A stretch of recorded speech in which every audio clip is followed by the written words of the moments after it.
நாளைய தினம் நீங்கள் வழிபாட்டை மேற்கொண்டாலும் சரி, வழிபாட்டை செய்ய முடியவில்லை என்றாலும் சரி, இந்த மந்திரத்தை காலையிலே சொல்லிவிடுங்க. உங்களுக்கு அனைத்து தெய்வங்களின் ஆசீர்வாதமும் பரிபூரணமாக கிடைத்துவிடும். இந்த மந்திரத்தை சொல்பவர்கள் வாழ்க்கையில இருக்கும் பாவங்கள் குறையும். வாழ்க்கையில் நீங்கள் அடுத்தடுத்து கடைபிடிக்கக்கூடிய முயற்சிகள் எல்லாமே வெற்றி கொடுப்பதற்கு இந்த மந்திரம் ஒரு கருவியாக செயல்படும்.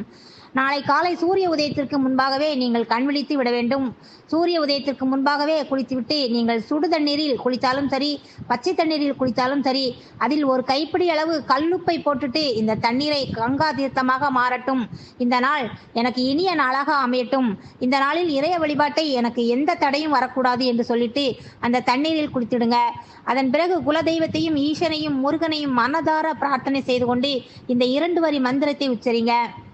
ஓம் சோமாய நமக, ஓம் கந்தாய நமக.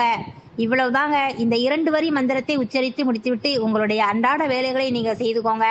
வழிபாட்டில் தடைகளும் வராது. வழிபாடு செய்யாதவர்களுக்கு எந்த ஒரு பாவமும் வந்து சேராது. முன்னோர்களின் கோபமும் உங்களை எதுவும் செய்யாது. அதிசக்தி வாய்ந்த இந்த மந்திரம் அனைவருக்கும் பயனுள்ளபடி அமையுங்க.